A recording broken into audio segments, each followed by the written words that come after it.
sebelumnya nggak ada, cuman waktu kecil saya hobi ini main Tamiya, tahu nggak Tamiya Mini 4WD? Nah itu aku pernah beli itu, terus beli tracknya sekalian, terus terima jasa reparasi Tamiya waktu SMP kali ya, waktu SMP. Aku nggak ngomongnya wirausaha sih, tapi aku melakukan yang menurutku enak ya, yang menurutku keren, dan yang gimana caranya biar aku dapat duit. Sebenarnya cuman gitu, aku nggak kepikiran kata-kata wirausaha sebenarnya pada awalnya ya. Yang itu keren, yang pertama dia harus keren, yang kedua bisa dapat duit gitu. Iya, karena kan nggak pernah capek, kita bakal senang terus gitu ngejalaninnya. Awalnya kan aku masuk di salah satu kampus swasta ya. Di situ untuk lulus kamu bisa punya 3 opsi. Yang pertama bisnis plan, yang kedua skripsi, yang ketiga project. Nah aku ambil opsi bisnis plan. Itu waktu aku semester 2, jadinya kita udah set up bisnisnya dulu malah sebelum bisnis plan-nya. Jadi akhirnya aku lulus ya lumayan cepet lah, gara-gara udah set up duluan, gara-gara tugas kampus emang. Karena apa ya, kalau kafe kan kita bisa lihat banyak cewek-cewek gitu ya, yang pertama. Enggak lah, karena semua dulu aku nggak pernah suka sama yang namanya kopi. Terus gara-gara waktu SMA semua teman ayo ngopi, dan aku ketika mereka ngopi aku selalu minum teh kan, karena apa sih, aku pusing kalau kopi. Nah setelah akhirnya bikin, terus belajar, ternyata kopi yang bener itu malah berefek banyak punya efek baik kesehatan.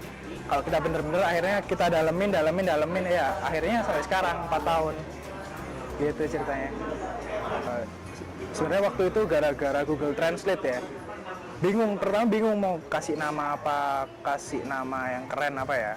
Akhirnya aku googling, ketemu bahasa Itali, dark. Kalau kamu googling dark itu Italinya dia Fosco, pakai FOSCO. Tapi karena F itu kurang keren, aku ganti V akhirnya.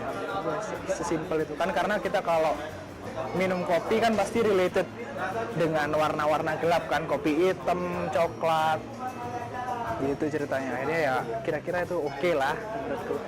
Iya, nyari yang gampang sih sebenarnya. karena namanya usia tidak ada yang tahu ya sampai kapan ya.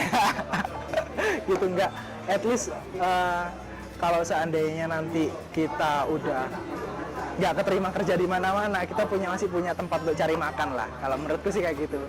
Kalau dulu waktu aku bikin gitu. Jadi dulu aku bener-bener sesuaiin sama waktu kuliah. Jadi kuliah aku waktu itu terakhir tuh jam 5 sore. Nah makanya Fusco pada awal buka, dia tuh bukanya cuma jam 4 sore sampai jam 12 malam. Dan kuliahku kalau Selasa itu full libur, Fusco tutup hari Selasa. Jadinya Selasa waktunya pacaran, waktu masih punya pacar ya. Nah, waktu itu. Jadi memang sama-sama kita sesuaiin gimana caranya biar bisnis bisa, kuliah juga bisa. Pinter-pinter atur jadwal lah.